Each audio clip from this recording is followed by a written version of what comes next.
Bismillahirrahmanirrahim. Assalamualaikum warahmatullahi wabarakatuh. Innal hamdalillahi nahmaduhu wa nasta'inuhu wa nastaghfiruh wa na'udzu billahi min shururi anfusina wa min sayyiati a'malina. Man yahdihillahu fala mudhillalah wa man yudhlil fala hadiyalah. Asyhadu an la ilaha illallah wa asyhadu anna Muhammadan abduhu wa rasuluhu la nabiyya ba'dah. Allahumma salli wa sallim wa barik ala Muhammad wa ala alihi wa ashabihi wa man sara ala nahjihi ila yaumiddin wa ba'du. Sekalian yang dimuliakan Allah, itu jadi ahli tauhid itu akan mendapatkan pertolongan dari Allah dari kesulitan dunia. Ini fakta. Kemudian yang berikutnya, Allah juga akan tolong dari kesulitan akhirat. Artinya ahli tauhid nanti akan mendapatkan kemudahan demi kemudahan di yaumil mahsyar. Baru syafaat saja dia sudah mendapat, di mahsyar saja sudah mendapatkan syafaat uzma. Belum kalau misalnya Nabi menggunakan hak prerogatif syafaatnya, ya mungkin saja karena dikisahkan Nabi punya hak memberikan syafaat ahli neraka untuk dimasukkan ke dalam surga, ya. Dan syafaat Rasulullah SAW itu hanya diberikan kepada orang yang bertauhid, sebagaimana hadis Rasulullah SAW, ya, sebagaimana hadis Rasulullah SAW bahwa kullu nabiyyin da'watun mustajabah, setiap nabi memiliki doa yang mustajab. Fakhtafaitu fada'autu syafi'an li ummati man qala la ilaha illallah khalisan min qalbi halat lahu syafaati. Kata Rasulullah SAW, setiap nabi itu nanti akan punya doa yang mustajab. Setiap nabi dipakai doanya ketika di dunia. Tapi saya enggak. Doa yang mustajab ini saya simpan dan saya akan panjatkan kepada Allah nanti ketika di yaumil mahsyar. Untuk apa? Memberikan syafaat kepada umatku. Barang siapa orang mengucapkan kalimat la ilaha illallah dan ikhlas kalimat tauhid tersebut, maka dialah orang yang berhak mendapat syafaat. Jadi orang yang bertauhid ini sekalian dia akan terhindar dari kesulitan hidup di dunia dan guncangan kesulitan hidup di akhirat. Subhanallah. Maka sekalian mari kita terus mengupdate ketauhidan kita. Menurut saya, kalau kita lihat cerita-cerita yang saya paparkan tadi, sering saya sampaikan bahwa masalah hidup kita itu tidak serumit masalah Nabi Ibrahim, tidak serumit masalahnya Musa, tidak serumit masalahnya Al-Hadrami, masalahnya Khalid bin Walid, tidak serumit mereka. Masalah kita itu masalah sederhana. Maka mari kita jaga tauhid, kita tajamkan tauhid, ya. Sehingga kita termasuk orang-orang yang mendapat kemudahan dari Allah SWT dalam ketika menghadapi kesulitan di dunia maupun di akhirat. Karena bagi orang tauhid itu nggak ada yang susah, semuanya oke. Dikasih sehat, masya Allah, semangat ibadahnya. Dikasih sakit, dia tetap syukur, dia bersabar, ya. Karena memang sakit itu wujud dari rahmat Allah.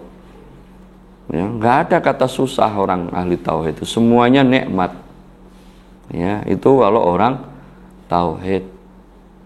Makanya sebagian ulama salaf itu ketika mereka sakit itu ada yang tidak mau berobat. Ini maaf ya, masalah berobat itu memang para ulama salaf berbeda pendapat. Ada yang mengatakan harus berobat, masalah sakit ya. Ada yang boleh tidak berobat. Yang berpendapat tidak berobat itu dia mengatakan bahwa sakit itu rahmat dari Allah. Rahmat dari Allah. Kalau Allah berkehendak memberikan kesembuhan, Air putih itu bisa menyembuhkan penyakit. Kita berobat itu kan nggak ada yang obat itu fungsinya sama menyembuhkan penyakit, itu nggak ada. Hari ini cocok, besok tidak cocok. Atau dipakai satu orang si A cocok, dipakai si B tidak cocok. Selalu seperti itu sifatnya obat. Ya kan? Makanya sekalian itu bagi orang-orang yang beriman, orang-orang yang tauhid, dia simpel saja. Ya, orang sakit itu rahmatnya Allah, sudahlah. Dinikmati saja, wangi rahmatnya Allah. Tapi juga sebagian ulama ada yang berpendapat wajib berobat. Oke, kita hormati saja. Ya, level-level kita ki ora asam urat ya berobat ngono ya. Daripada kelaran lalu ngelungo, ya orang ngaji, orang ngajar ya repot. Ya kan? Ya. Ini memang saya bercerita memang tingkatan keimanan seorang itu berbeda-beda. Sehingga kalau orang mengambil statement X dan Y itu ya oke aja. Ya, selama itu warid dari para ulama salaf, mereka adalah contoh kita yang baik. Sekalian dimuliakan Allah, itu keutamaan tauhid yang kedua. Sekarang kita masuk keutamaan tauhid yang ketiga. Anahu yamna'u khuluda finnar idza kana fi qalbi minhu azna mithqala habbatin hardalin. Bahwa tauhid itu akan menghalangi pemiliknya. Tauhid itu akan menjadikan seseorang tidak kekal di dalam neraka selama hatinya ada satu biji zarah keimanan. Artinya apa saudara sekalian? Sebagaimana hadis Nabi SAW, bahwa kalau orang itu memiliki dosa yang besar, dia orang tauhid tapi ternyata terjumus pada perbuatan dosa, maka akan dihisap. Nah, proses hisap itu, ya, kalau memang dia ternyata amal buruknya lebih besar, maka bisa jadi ditaruh neraka dulu. Kemudian Allah perintahkan kepada malaikat, katanya Allah apa? Ungduru man kana fi qalbi mithqala habatin hardalin minal iman fa akhriju. Wahai malaikat, lihatlah pada penghuni neraka, kalau kamu dapatkan mereka ada satu biji zarah keimanan, maka keluarkan. Ya, fa ukhrijuhum maman, maka dikeluarkan dalam kondisi hangus. Ya. Kemudian dilemparkan ke Nahrul Hayat, sungai kehidupan, kemudian kembali hidup sedia kala dan dimasukkan ke dalam surga. Artinya ahli tauhid itu masih ada harapan masuk surga. Ora ketang bisa jadi mampir neraka dhisik. Bisa jadi. Karena ahlu sunnah wal jamaah terhadap masalah pelaku dosa besar itu bisa jadi Allah ampuni dan langsung masuk surga, bisa jadi Allah hisab, dimasukkan dalam neraka dan dikeluarkan, kemudian ditaruh di dalam surga. Artinya tidak ada yang kekal, tidak kekal di dalam neraka orang kalau punya tauhid. Beda kalau orang syirik, sudah dia kekal selamanya di neraka. Nah, ini termasuk keutamaan tauhid. Jadi luar biasa. Tauhid bisa menghapus dosa, tauhid itu bisa menyelamatkan dari kesulitan hidup dunia dan akhirat. Tauhid itu bisa menjadikan pelakunya tidak kekal di neraka kalau dia termasuk pelaku dosa besar. Ya kan? Nah, apalagi kalau orang tauhid tidak pelaku dosa besar, Masya Allah, harapan untuk masuk surga itu sangat besar sekali.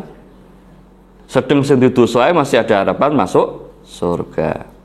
Ya, itu termasuk keutamaan tauhid. Minha, nah, termasuk keutamaan tauhid juga annahu yahsulu li sahibihi hudal kamil wal amnu tam fid dunya wal akhirah. Termasuk keutamaan tauhid sebagaimana yang disebutkan dalam surat Al-An'am ayat 82 kemarin, bahwa orang yang bertauhid itu akan mendapatkan petunjuk, ya, akan mendapatkan hidayah yang sempurna dan keamanan yang sempurna di dunia dan akhirat. Masya Allah. Ya, alladzina amanu walam yalbasu imanahum bidzulmin ulaika lahumul amnu wahum muhtadun. Orang-orang yang beriman dan tidak mencampurkan keimanannya dengan kesyirikan, maka dijamin oleh Allah keamanan di dunia. Ini satu tafsiran keamanan di dunia. Ada yang mengatakan keamanan dari azab neraka. Ya, wahum muhtadun, mereka mendapat petunjuk di dunia. Ya, di dunianya mendapat petunjuk, di akhiratnya aman dari siksa neraka. Nah, siapa yang nggak mau seperti ini? Itu sudah nikmat di atas kenikmatan. Sekalian, tidak ada kenikmatan yang lebih besar melainkan kenikmatan orang mendapatkan hidayah dari Allah Subhanahu wa taala. Orang yang mendapatkan hidayah itu dia memiliki kesadaran yang sempurna. Orang yang mendapat hidayah itu orang yang memiliki kesadaran yang sempurna. Maka saudara sekalian, Bapak Ibu sekalian, kalau kita mendapati seseorang atau mungkin anak kita sendiri, ya, diajak untuk melakukan kebaikan itu kok susah, maka itu bisa jadi karena belum mendapat hidayah dari Allah.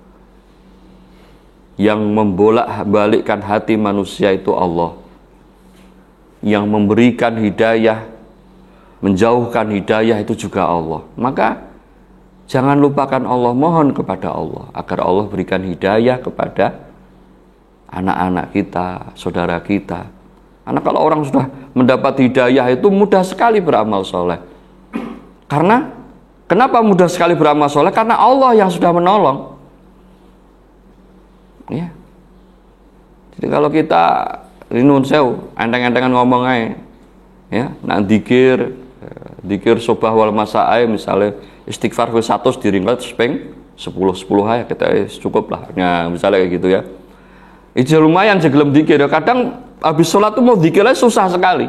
Nah, itu juga termasuk kita belum mendapatkan hidayah secara skup kecil ya. Ya, karena hidayah itu kalau sudah orang dapat hidayah itu punya kesadaran yang sempurna. Dijak amal soleh ya semangat. Ya. Semoga bermanfaat. Assalamualaikum warahmatullahi wabarakatuh.